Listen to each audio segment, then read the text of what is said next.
primeiro texto que eu separei para a gente conversar um pouco é o texto de Salmos 37, versículos 37 e 38. Eu vou fazer uma breve explicação sobre o seguinte. Primeiro, hoje a gente vai ter um sermão um pouco diferente. Um sermão bíblico, porém, ele não vai ser restrito a um único texto, para a gente fazer uma exposição bíblica. Ele vai ser temático, porque nós estamos tratando de um tema específico aqui, que é o futuro. O tema do nosso culto, para quem não sabe, é passando o futuro a limpo. Para você fixar, vamos fazer igual o pessoal da terceira idade? Vamos repetir o tema, porque a gente repete o tema para o pessoal da terceira idade na igreja, né?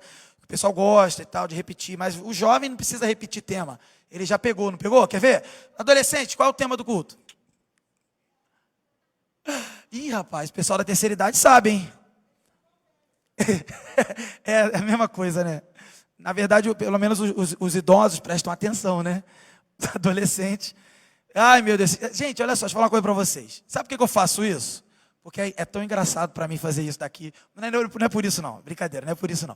Eu faço isso para vocês prestarem atenção, porque eu sou professor, eu conheço a cabeça de adolescente, entendeu? Não é porque eu sou pastor só não, porque eu sou professor. Mas não fica tristinho não, tá tudo bem, a gente está zoando vocês, uma zoação santa, tá bom? Então vamos de novo aqui, o tema do culto é... Esqueci.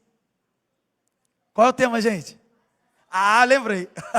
Vamos lá? Passando o futuro a limpo, vamos falar junto. Passando o futuro a limpo. Olha só que interessante. Para pensar nessa frase. Faz sentido essa frase? O futuro ainda não aconteceu. Como é que eu vou apagar e fazer de novo uma coisa que nem aconteceu? Porque passar limpo, na minha época de estudante, era pegar uma coisa que eu copiei lá, mal copiado, apagar e escrever de novo. Mas o futuro não aconteceu ainda. Como é que eu passo o futuro a limpo? Por que eu trouxe esse tema para vocês? Porque esse tema foi o tema dos adolescentes da minha época. Em 1996, se eu não me engano, CONUASC, Congresso de Adolescentes da União Silas Cunha. Isso aí. Se lascou não, Silas Cunha. Tá? Por favor, gente. O pessoal fala rápido, se lascou não, Silas Cunha. Tá? Era o nome dos adolescentes da nossa igreja, de antigamente. E a gente fez um congresso, tinha música. Eu lembro da música, em Jesus, não lembro não, eu só lembro que eu tocava. Aí tinha um rapzinho, ficava assim, passe seu futuro a limpo. Com Jesus, passe seu futuro a limpo. Ai, gente, adolescente é uma figura. Era maneiro, mas era maneiro, tá? Era maneiro. E aí, esse tema naquela época foi muito legal. Mas esse tema, ele ainda é útil para a gente hoje. Eu percebi, terminada a conferência, terminado os temas que nós trabalhamos, santidade da responsabilidade humana e também da ação divina, eu percebi que havia necessidade de a gente conversar um pouco sobre as decisões que a gente tem que tomar na vida. E juventude, adolescente, é o momento de tomar decisões. Por exemplo, o adolescente ele toma uma decisão de ir embora do culto, ele perde a palavra, entendeu? O adolescente ele toma uma decisão de fazer um vestibular para uma carreira que vai afastá-lo de Deus. Isso complica. O adolescente resolve namorar. E só o adolescente? Não, o jovem também. Só que as coisas estão começando cedo. Escolhendo carreira com 15 anos, às vezes, até 17 anos. E aí, quando está com 18, que já é jovem, já bagunçou com tudo, já não sabe o que fazer, porque bagunçou antes. E a ideia de, então, passar o futuro a limpo é entender que existe um plano que todos nós temos que ter. Nós temos que planejar a nossa vida. Você planeja a sua vida, eu planejo. Os mais novos planejam menos, isso é normal. Os mais velhos planejam mais. Sabe por que os mais novos planejam menos e os mais velhos planejam mais? É porque é uma questão biológica. O cérebro está em formação. Então, o lóbulo pré-frontal do cérebro está em desenvolvimento, que é responsável por a capacidade de raciocinar e fazer planejamentos a longo prazo. Por isso que a gente brinca assim, criança ou adolescente é meio inconsequente, não pensa nas coisas. Não é que ele não pensa, o cérebro está em desenvolvimento para planejar coisas a longo prazo. Quer ver um exemplo? Eu, como professor de matemática, e também como aluno que eu já fui, eu lembro da minha época de aluno, eu achava umas disciplinas, umas matérias lá, de biologia, por exemplo, eu odiava biologia. Eu gostava de matemática, odiava ciências, odiava. E eu achava dificílimo, um negócio absurdo, não conseguia decorar. Gente, eu passei no vestibular, Eu tirei 1 em biologia. As disciplinas eram separadas, né? Aí tinha as específicas e as não específicas. A biologia era não específica. Não podia zerar. Cara, eu marquei tudo a mesma letra lá, ó, e acertei uma. Não zerei, passei para matemática. Entendeu? Passei para arrebentei na parte específica e tal. Mas a parte que eu não gostava, eu achava dificílimo decorar os nomes. Os desenhos eram lindos do meu professor, mas eram só lindos ali. Não vinha para minha mente, entendeu? E por que eu estou contando isso? Porque eu sei exatamente o que é você ter a mente ainda em formação para conseguir compreender coisas que não são tão fáceis assim para a sua idade, para a sua época, para o seu contexto. E agora eu me pego às vezes estudando sobre ciência, até fui obrigado a estudar por causa do contexto da pandemia, e agora de repente eu acho tão simples as coisas. Porque eu mudei. O que aconteceu? Meu cérebro cresceu, o meu cérebro se desenvolveu. E eu consigo entender o que eu não entendia. E é incrível quando você vai estudar as coisas do ensino médio, relembrar, você fala assim, gente, eu tinha dificuldade com isso, olha como é ridículo. E é verdade. Pode acreditar, faz uma experiência, você que é mais velho, pega as coisas do ensino médio, que você sentia dificuldade, dá uma lida. Você fala, cara, como é que eu conseguia me enrolar nisso? É porque você se desenvolveu. Biologicamente você se desenvolveu. E claro, não só biologicamente, socialmente, também espiritualmente, em todos os níveis que a gente se desenvolve. Mas o fato é que a gente faz planos. E às vezes a gente faz planos para uma vida que a gente não está preparado para viver. Uma vida que a gente não está nem com a biologia formada para entendê-la. E espiritualmente, às vezes também não. Porque a gente precisa estar em contato com o Senhor para que Ele possa nos ajudar a compreender a vida e a realidade. Então esses textos que eu separei aqui, eles falam do futuro. Eles falam de planos para o futuro, o que o Senhor pensa do futuro, o que o homem pensa do futuro, o que a pessoa com Deus, o que acontece com ela, com relação ao futuro e o planejamento dela, e o que uma pessoa sem Deus também.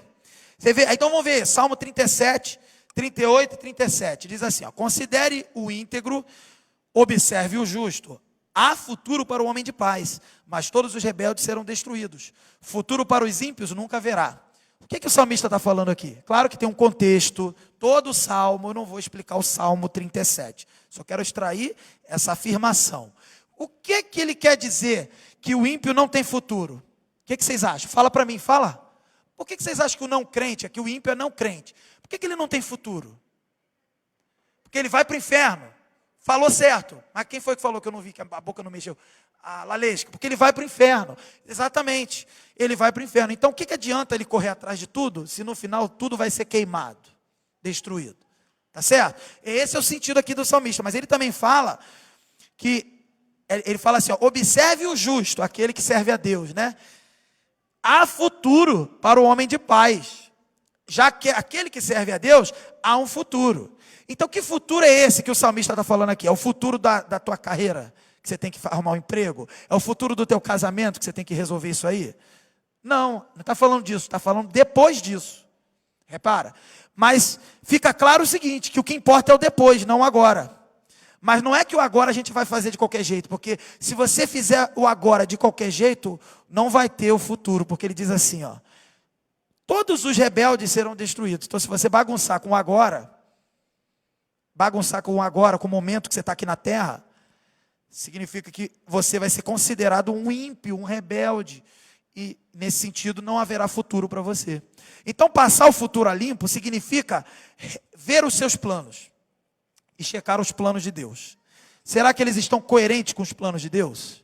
Será que o meu plano de carreira, de futuro, de casamento, sei lá o quê, eles estão em coerência com o que Deus planeja para o ser humano aqui na terra e depois daqui da terra na glória?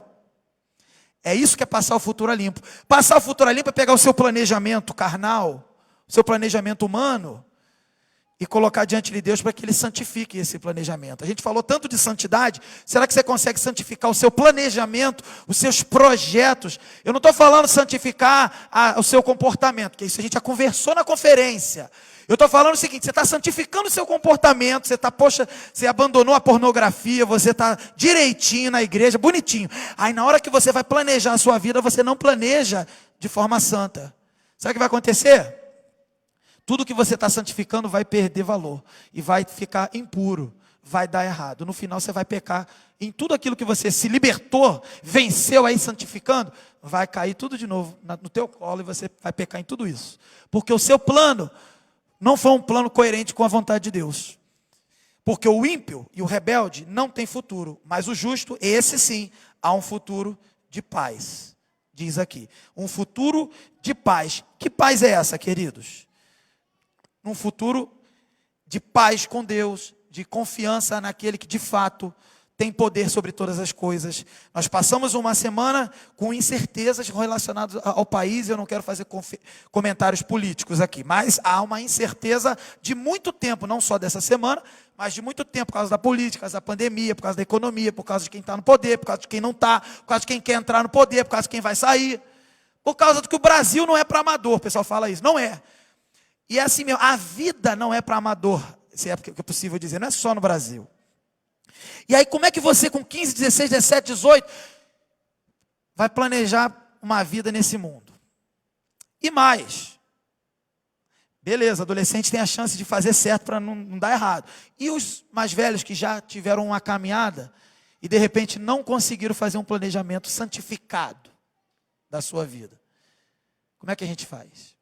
Vamos para o segundo texto, que eu coloquei na ordem de propósito. Jeremias 10, 23, 24, que a gente leu, diz assim, ó, eu sei, Senhor, que a vida do homem não lhe pertence. Está vendo aí?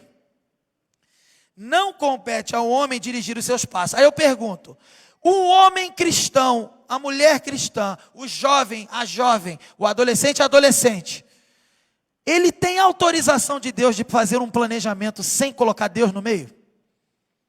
Sem perguntar para Deus qual é a opinião dele? Não tem. E o texto aqui é claro, não compete ao homem dirigir os seus passos, porque quem dirige os passos do homem é o Senhor, através da palavra dele. Lâmpada para os meus pés é a tua palavra, e luz para os meus caminhos. Quem dirige os passos do homem de Deus, da mulher de Deus? É o Senhor na sua palavra. Então quando você vai planejar a sua vida, você tem que botar a palavra do lado e ver se está batendo. Desse jeito assim, ó. Aí confere, eu quero ir para, eu quero o seguinte, quero fazer a faculdade, quero casar, quero ter mestrado, quero ter doutorado, quero comprar uma casa própria, quero não sei o quê, tá, e ainda quero ir para balada também, porque ninguém é de ferro. Aí agora eu vou ver na palavra, aí daqui a pouco dá assim, não, pode, mas não agora, depois, entendeu? Aí, ai caramba, agora eu vou ter que apagar tudo e fazer de novo, passar o futuro a limpo, entendeu? Então vamos lá. Aí o salmista não, Jeremias, agora é Jeremias, né? Jeremias ele está falando no contexto do povo no cativeiro. O povo estava escravo, preso em Babilônia. E Jeremias aqui, então ele diz assim, ele sabe que o homem não pode planejar a sua vida sozinho, depende de Deus. E aí ele ora ao Senhor e fala assim, ó, corrige-me, Senhor, mas somente com justiça. Olha como é a sabedoria do profeta aqui. Me corrige com justiça, não com ira. O que ele está querendo dizer? Não me destrua, no sentido de não me coloque no mesmo lugar dos ímpios, em que serão condenados pela ira do Senhor. Me coloca num lugar de misericórdia, em que o Senhor vai me corrigir com justiça, para que eu seja, daqui para frente, justo, correto. Em outras palavras, continue me mantendo no caminho da salvação. É isso que o salmista, o profeta fala. E ele fala assim, para que não me reduzas a nada. Ou seja, não com ira, porque a ira vai me destruir, vai me reduzir a nada. Quer ver um texto interessante sobre a ira de Deus? Terrível coisa é cair nas mãos do Deus vivo. Não é verdade? Jesus fala uma coisa também. É mais importante temer a Deus do que aos homens, do que todas as outras coisas. E ele explica por quê. Temer aquele que pode destruir a alma. Deus, se colocar no caminho de Deus como alguém que é opositor a Deus, é se colocar também no caminho da ira de Deus e ser reduzido a nada. E eu quero deixar claro uma coisa, quando você planeja a sua vida de forma errada, é como acontece em Tiago 4, no final do capítulo que eu preguei, no mês da juventude, em que Tiago vai falar assim, ó, ele dá o exemplo dos negociantes, dos comerciantes. Ó, os comerciantes aí que estão dizendo assim, ó, eu vou para lá, eu vou para cá, eu vou comprar, eu vou vender, eu vou viajar, eu vou voltar. Ele cita esse exemplo para os cristãos. Vocês que acham que vão comprar e vão vender, saibam que vocês não sabem de nada. Vocês não sabem o dia de amanhã. Vocês não sabem o futuro. Vocês não sabem se vão ter dinheiro para comprar, se vão estar vivos para comprar. Não sabe nem se o país vai existir. Quer ver um exemplo? Queridos, as igrejas do passado que estão escritas na Bíblia, Éfeso, por exemplo, né? A carta aos Efésios, igreja de Éfeso, Colossenses, Tessalonicenses, Coríntios, nenhuma delas existe mais. Não existe mais. Mas a palavra do Senhor continua existindo e vai existir para sempre. As igrejas que o Senhor estabeleceu o cristianismo com o projeto dos apóstolos pregando o evangelho, elas não existem mais. Não existem mais. Isso quer dizer que a gente não sabe de nada. Só que diferente do ditado, não sabe de nada inocente, a gente não sabe de nada e é culpado. Entende? Jeremias, então, ele fala, corrige-me com justiça.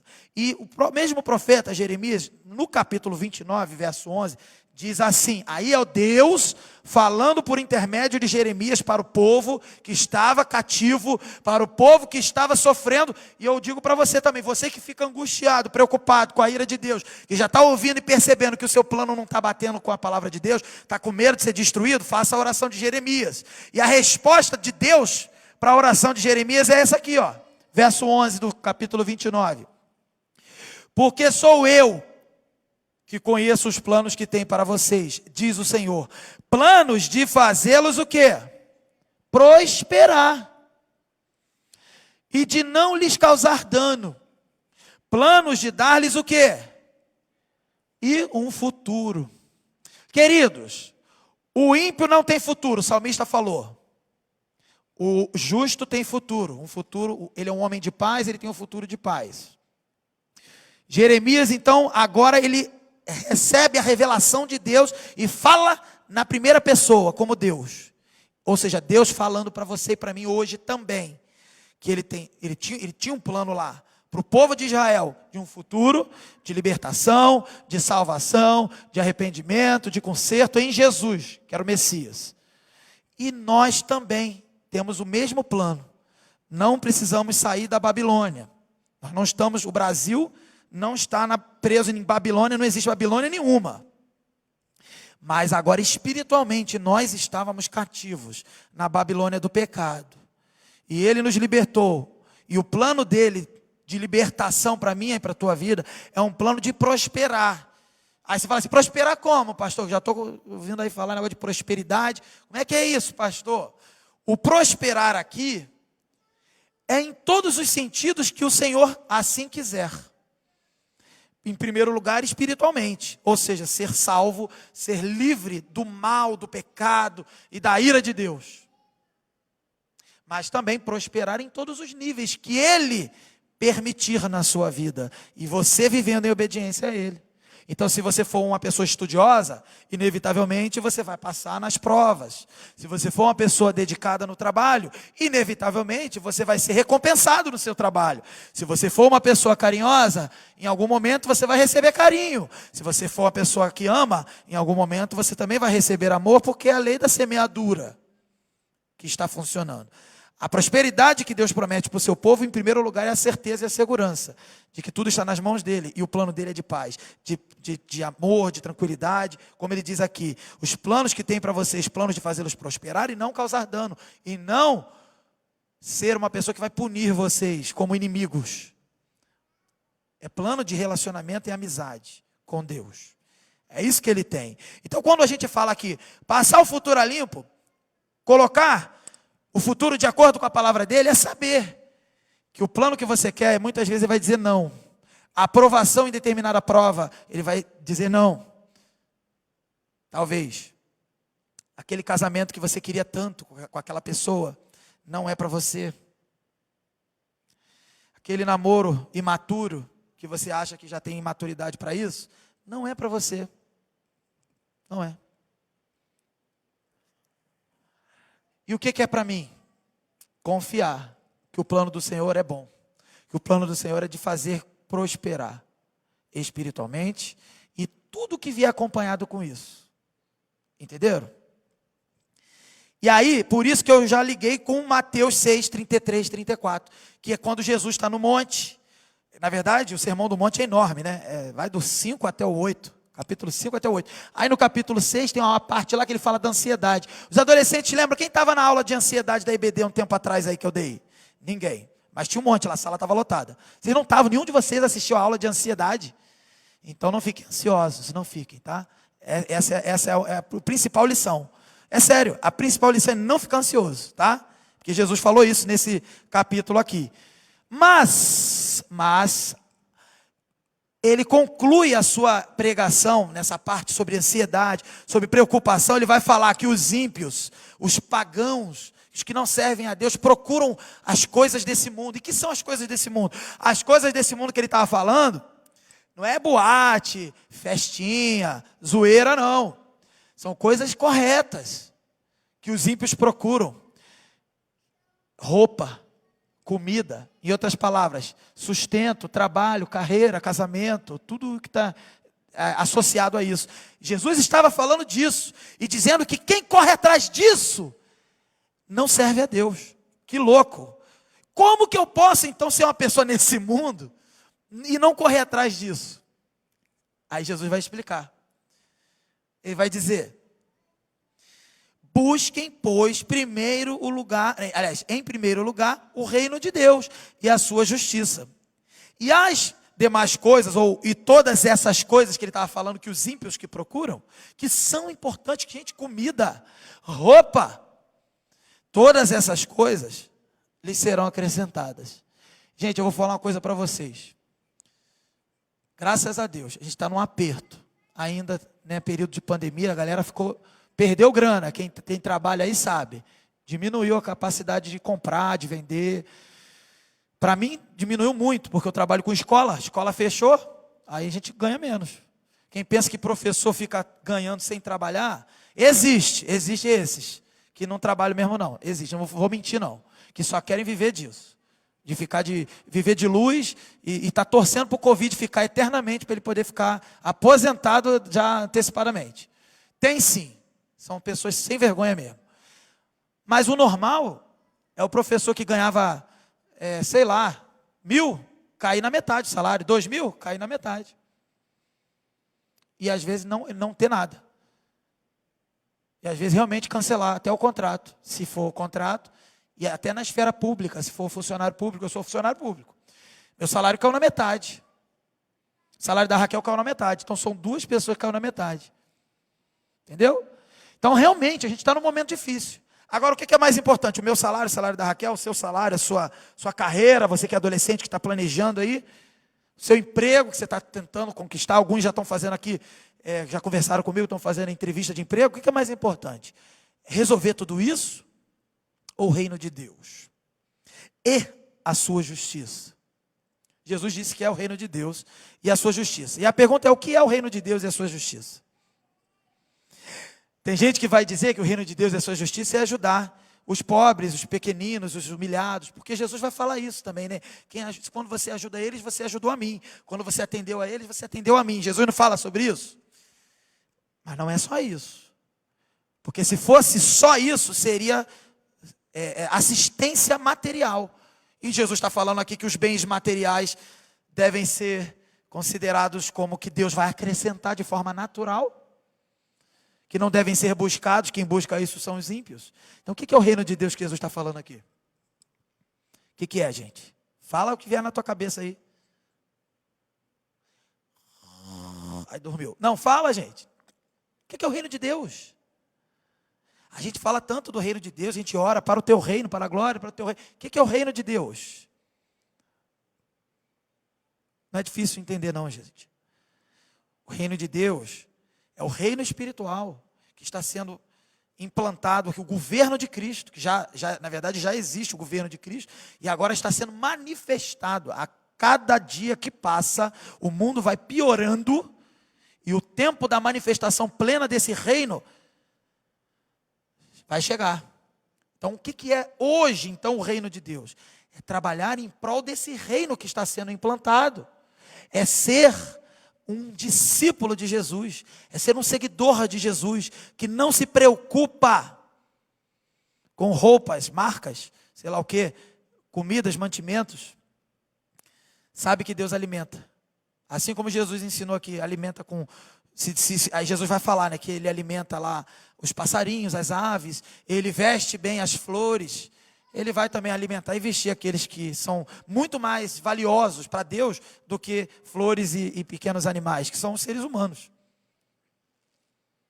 O reino de Deus, queridos, significa, antes de você pensar, eu quero fazer uma faculdade, porque todo mundo faz faculdade, não é isso? Você já nasce ouvindo faculdade, faculdade, faculdade. Você termina, você começa a andar, você já anda, já mostra até o caminho, a faculdade é lá, a faculdade é lá. Como se a faculdade fosse o céu. E como se você fizesse a faculdade e saísse de lá empregado no melhor emprego do mundo. Quantos jovens que já passaram pela faculdade que podem dizer que já tiveram as suas crises porque terminaram a faculdade e olharam assim, tenho nada, e agora o que eu faço? Achei que estava tudo garantido. Não tem garantia de nada, gente. Vocês viram aí, manifestação, 7 de setembro, presidente para cá, STF para lá, e um monte de gente política para cá. Gente, daqui a pouco isso aí fica tudo doido, tudo que você confiava. Gente, pandemia. Tudo fechou, gente. Sei lá se tudo que fechou estava certo ou estava errado, mas tudo fechou, gente. Eu nunca imaginei que as coisas iam fechar. Eu sempre pensei que eu podia estar sempre assim, de madrugada, vou comprar um negócio ali no Habib's, vou comer e eu já me alimentei. Porque quando a gente é jovem, a gente pensa assim. Não, fechou tudo, não tem mais nada e eu não tenho nem dinheiro para comprar. A gente não sabe o dia de amanhã. A gente não sabe os vírus que vão vir por aí. Os verdadeiros e os mentirosos, não importa. Os malucos e os que falam a verdade. Vai continuar tendo um monte de doideira, gente. E tu vai confiar em quem? Faculdade? Casamento? Vai confiar em quê? Ah, não. Quando tiver tudo estabilizado, como é que tu vai estabilizar as coisas? Tu tem poder para estabilizar o mundo? Tem poder para estabilizar o país? Tem poder? Jesus disse, não se preocupe com essas coisas. Quem procura essas coisas que são lícitas, que são justas, mas que quem vive para estas coisas, quem vive para comer, porque precisa comer, quem vive para vestir, porque precisa vestir, não vai sair pelado, passar frio, mas quem vive só para isso, não serve a Deus, não é de Deus, é pagão, é ímpio, isso não é coisa de crente, crente não vive para isso, crente não se preocupa com isso, crente sabe que Deus proporciona todo o sustento na minha e na sua vida, o crente sabe que Deus deu o maná para o povo dele no deserto. O povo não só teve o maná, mas a roupa não rasgava, o calçado não desfazia. A coluna de fogo que aquecia e que iluminava na noite, aquecia no frio do deserto da noite. A nuvem durante o dia que protegia do sol. Queridos, o que a palavra de Deus nos lembra hoje, que Jesus nos chama para viver hoje, é crer nisso. Queridos, o Salmo 23 diz assim, o Senhor é meu pastor e nada me faltará. Eu já preguei sobre esse Salmo. E nada me faltará, querido, faltou metade do meu salário. E metade do salário da Raquel e muitos outros aqui que eu conheço. O que nada me faltará é saber que quando não tiver o dinheiro, de repente a comida multiplica. Quando não tiver a roupa não rasga. Quando não tiver a passagem para ir para a igreja, Deus te dá, sei lá, uma força sobrenatural para vir a pé. E o calçado não rasga. E se rasgar, vem rasgado. Porque você não precisa de calçado para servir a Deus. A gente viveu um ano de muitas desculpas. Eu não posso estar na casa do Senhor, porque isso, porque aquilo. Muitos são verdade. Mas a grande maioria, queridos, a grande maioria é bando de mentiroso. Sem vergonha. Que não confia em Deus. Seguir determinações, ser obediente, é uma coisa certa. Fizemos isso aqui como igreja. Com certeza. Continuamos fazendo. Por exemplo, a gente vai ter o luau dos adolescentes, semana que vem. Vai ser na praia. Aí teve uma mãe preocupada, A gente sabe, não quero aqui criticar, preocupado, achando que não teria protocolo na praia. Não, a gente vai seguir os mesmos protocolos da igreja na praia. Porque a gente tem uma regra para funcionar como igreja. Então a gente vai, tudo que a gente fizer como igreja, na minha casa, na praia, na caverna, sei lá onde que a gente for, na cachoeira, na trilha, a gente vai seguir os protocolos que hoje estão vigentes na nossa igreja, por causa das autoridades. O problema não é esse. O problema é que está todo mundo seguindo um monte de protocolo, mas está todo mundo... E eu tenho um vídeo que eu gravei ano passado, em junho, se eu não me engano, no Instagram está lá, a desculpa perfeita. Dá uma olhada lá no texto que eu estudei, e está todo mundo, tem uma galera torcendo, sabe? De fato, totalmente convencido, torcendo que ninguém pode servir a Deus, ninguém pode fazer nada, todo mundo ficar escondido na caverna, em casa, porque o vírus, porque não importa a vacina, não importa nada. Tem uma galera assim ainda. E tem uma galera que está pedindo a Deus que continue sendo assim. Porque ela, no fundo, ela não queria ir para a igreja. No fundo, ela não queria adorar o Senhor. No fundo, ela não queria servir a Deus. Porque ela confia mais sei lá, no fica em casa dela do que no Deus que cuida da gente. Eu não estou aqui deixando claro. Tem gente na internet, deve ter gente já escrevendo um monte de doideira aí, os haters da internet. Peço que os moderadores moderem silenciando qualquer hater. Mas assim, eu não estou querendo aqui criticar quem tem motivos para ficar em casa. Eu estou criticando os que não têm motivos, e é a maioria. E não é só o fica em casa não, tá bom, vai passar esse fica em casa, vai ter outro. Vai ter um outro fica em casa, pastor, eu tive que ficar em casa para faxinar minha casa. Na maioria das vezes é importante faxinar a casa. Mas será que você não foi um desorganizado, que deixou para faxinar a casa na hora que você tinha que servir a Deus? É justo faxinar a casa. Não, eu tive que ajudar uma pessoa. Beleza. Será que de fato era uma pessoa que realmente precisava daquela ajuda naquele momento? Somente naquele momento, senão ela ia morrer. Não, eu tenho que ajudar, calma aí, tem que ajudar, mas ela ia morrer. Se ela não ia morrer, sabe o que você tem que fazer? Vem cá, vou te ajudar. Vamos lá na igreja, que eu estou indo para lá, você senta e ouve a palavra. É assim que você ajuda uma pessoa. Agora, se ela vai morrer, tudo bem, você vai lá, ajuda, dá remédio, leva no médico e tal. Mas fora isso, chegou a visita na sua casa, na hora errada. Ligar lá para a igreja, pastor, não vou poder cantar, pregar, fazer o trabalho evangelístico, porque chegou uma visita. O ímpio que corre atrás de comida e de roupa chegou na minha casa. E ele que norteia a minha vida. Então, eu tive que ficar na minha casa com ele, ia pegar mal.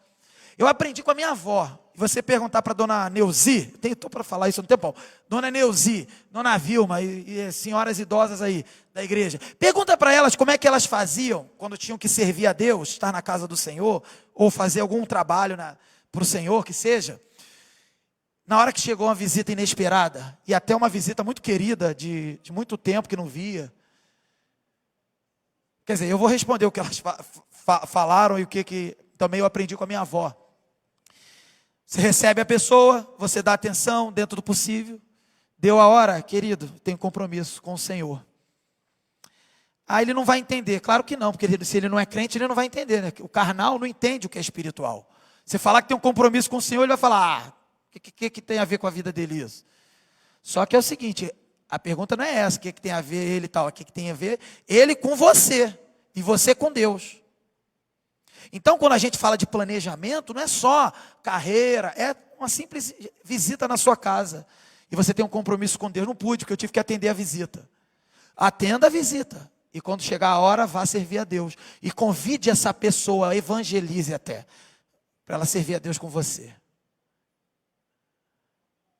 Pastor, nunca parei para pensar nisso, é verdade. Porque a nossa mente está sempre pensando nas coisas de roupa, de comida, da visita, da faxina da casa, e tem que fazer tudo isso. Mas primeiro o reino de Deus e a sua justiça, e as demais coisas vos serão acrescentadas. Queridos, quando eu entendi isso na minha vida, é impressionante. Tem gente que fala, gente da minha família inclusive, fala, cara, eu não consigo fazer o que você faz, tudo que você faz. Não, eu sei que eu também faço muito, tem gente que faz menos, mas a questão é, nós conseguimos.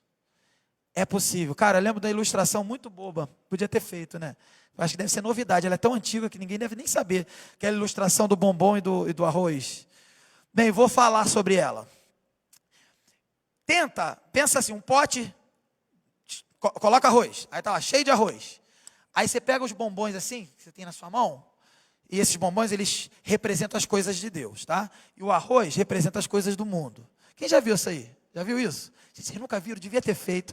Isso é tão antigo que já é novidade, olha que coisa legal. Mas, bem, vou dar spoiler, então outro dia eu faço. O pote de arroz cheio até a boca são as coisas que você tem que fazer, as coisas importantes da vida, trabalho, visita na sua casa, faxina, roupa que tem que comprar, comida que tem que comer e tal, carreira, casamento, família, filho e tal. Beleza, tá lá. E os bombons são as coisas de Deus. E as coisas de Deus, querido, não é só aqui na igreja, não. As coisas de Deus é a obediência a Deus, é a sua devocional em casa, é o seu compromisso como marido, como esposa, servindo ao Senhor dentro da sua casa. Você como solteiro, sendo crente, não só aqui na igreja, mas fora da igreja. Tudo isso são as coisas do reino de Deus. Aí você tenta colocar na sua agenda lá, na sua vida, que você já preencheu com as coisas desse mundo. Você coloca, aí não cabe, não consegue fechar, não encaixa. Aí você vai falar assim, não cabe, não encaixa. Isso é o quê? É você contando para mim a sua vida. Pastor, não dá. Aí o que acontece com essa ilustração? Tira tudo, tira o arroz, bota no outro pote, tá lá a sua vida vazia. Vamos começar de novo. Vamos começar pelas coisas de Deus. Aí coloca o bombom.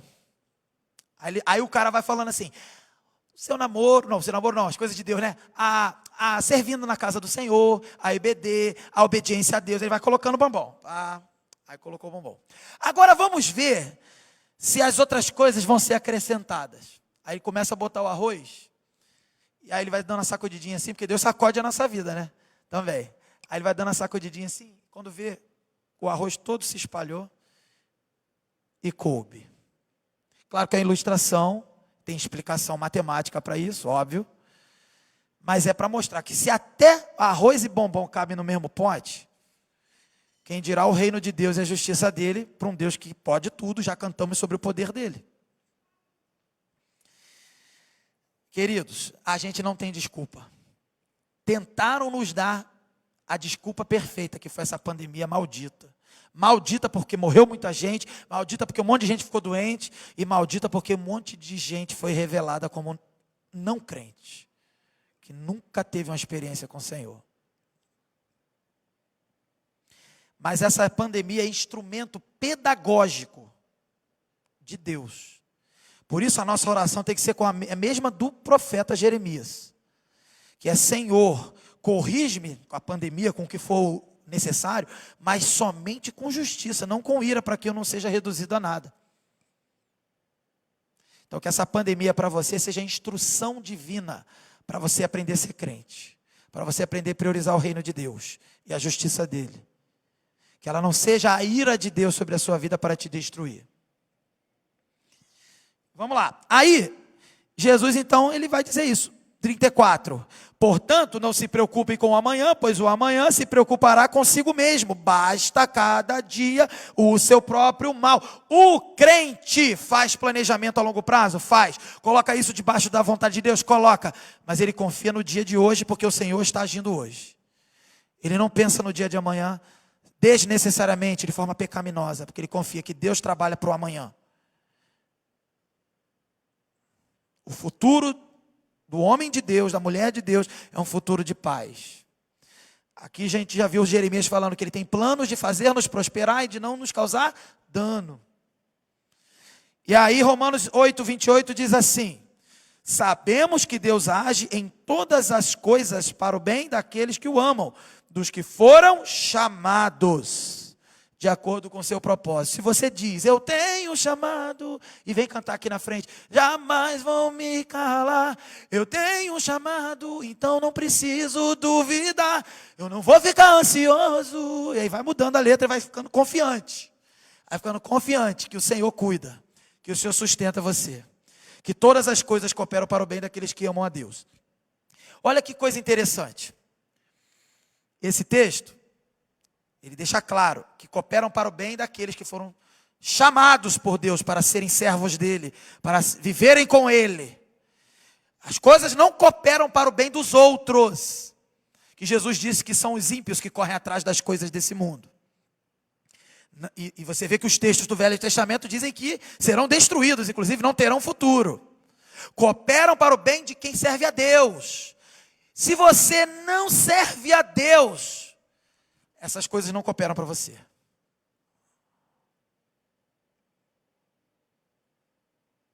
Se você não foi chamado por Deus para ser filho de Deus, se você não é filho de Deus, essas coisas não cooperam para você.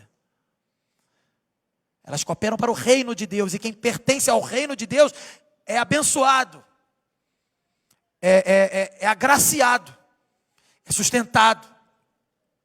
Ah, mas eu vejo um monte de ímpio prosperar financeiramente.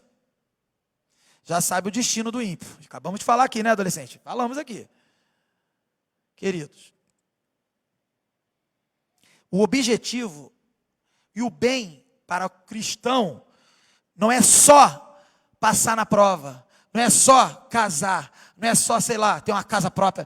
O objetivo, o que é o bem para o cristão? O bem é ser parecido com Jesus, é viver como Jesus nesse mundo, é agir como Jesus ao ponto de não apenas ser uma pessoa apenas obediente, que Jesus foi, mas também uma pessoa tão obediente ao ponto de impactar esse mundo, ao ponto de alcançar esse mundo, ao ponto de transformar esse mundo. Então esse é o bem. Então, se há uma faculdade que Deus vai permitir você entrar para estudar, é para o bem daqueles que amam a Deus. Não é para você abandonar sua fé na faculdade. Não é para você falar, caraca, cara, o professor é sinistro. O professor é sinistro nada. O professor é maluco. O professor é ímpio. O professor não sabe absolutamente nada das coisas do céu. Daqui a pouco o professor vira o guru. E as palavras daquele professor passarão. Basta um Covid chegar nele. Mas as palavras do Senhor permanecerão para todo sempre. Quem dirá as coleguinhas, os amiguinhos, as feministinhas e os machistinhas, sei lá. Vai para essa vibe do clube da Luluzinha, da não sei o que, do Bolinha. Meu querido, a Bíblia não propõe nada relacionado a isso. E se alguém vier com propostas desse tipo em faculdade, em escola, sei lá onde, só responda uma coisa. Essas palavras, por mais sedutoras que sejam, elas vão passar. Não se esqueça disso. Basta um Covid pegar uma pessoa lá de um jeito lá meio complicado que ela morre, não é isso? Está todo mundo morrendo aí? Mas as palavras do Senhor permanecem para sempre. Ser uma pessoa parecida com Jesus é uma pessoa, então, que não confia nas coisas materiais, mas confia no cuidado de Deus, no sustento de Deus. E por último, Filipenses 3, 13 a 14. Eu diria que é a nossa atitude, diante de tantas palavras variadas da Bíblia, que podem agora nos dar, encher a nossa fé, aumentar a nossa fé, nos encher de esperança, de confiança no Senhor. Esse texto de Filipenses reforça isso. Irmãos, a Bíblia fala isso para mim e para você. Não penso que eu mesmo já o tenha alcançado, mas uma coisa faço, esquecendo-me das coisas que ficaram para trás e avançando para as que estão adiante, prossigo para o alvo a fim de ganhar o prêmio do chamado celestial de Deus em Cristo Jesus. Qual é a sua atitude, sabendo que você precisa passar o seu futuro a limpo? Esquecendo-me das coisas que para trás ficam, prossigo para o alvo. E o alvo não é a sua faculdade. O alvo não é o seu namoro, o seu casamento. Eu quero ter um filho. Tem gente que quer ter um filho. O alvo não é esse. Quero que de repente a pessoa é tão animada na igreja, eu quero que a igreja seja uma igreja cheia, lotada, que a juventude esteja bombando, igual foi na conferência. O alvo não é esse. Eu quero ser uma pessoa útil para o reino. E não, o alvo não é você ser útil para o reino. Você se sentir feliz porque está sendo útil para o reino. Tem gente que... Quantas pessoas às vezes conversam comigo para mudar de igreja, está vindo para cá. Pastor, eu senti que eu preciso vir para cá. Aí eu falo para ele assim, irmão, sinto muito. Eu falo para ele, sinto muito. Por quê? Porque você não tem que sentir nada. Eu não tenho que sentir nada.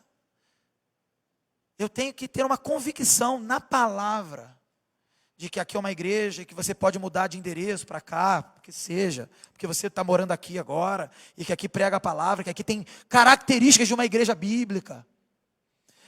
E quando você vê isso tudo, a mesma coisa, eu senti um negócio para aquela menina, sentiu errado. Sinto muito. Eu tenho que ver se aquela menina ou se aquele menino tem características bíblicas, das quais o Senhor quer que eu possa ter um relacionamento com ela ou com ele. Eu senti que eu tenho um jeito para certas atividades aqui da filosofia, então eu vou fazer a faculdade de filosofia. Sentiu errado. Tem que perceber se Deus tem um plano. E se aquela faculdade glorifica o nome do Senhor, me afasta. Aquele emprego, eu preciso de dinheiro. Apareceu uma porta de emprego, estava precisando. Mas aquele emprego, eu não consigo estar um dia na casa do Senhor. Então esse emprego aí não é de Deus. Está vendo como é que é? Mas a gente fala que serve a Deus, que busca primeiro o reino de Deus, mas no primeiro emprego, na primeira porta de emprego, no primeiro salário miserável, menos de um salário mínimo às vezes. A fome, preciso comprar.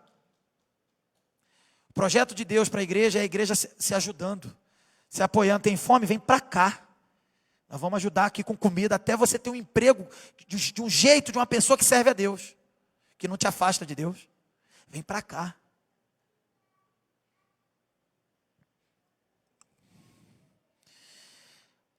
O chamado do Senhor para nós nessa noite, encerrarmos para ir para as entrevistas, esqueça o plano que você fez. Passe o futuro a limpo. Prossiga para o alvo. Não olhe para as coisas desse mundo. Não olhe para as coisas que o mundo acha importante. E elas até são importantes. O mundo só tem isso na vida deles. Vocês têm muito mais, infinitamente mais, que é o próprio Deus. A palavra encarnada, o Logos de Deus, Jesus Cristo.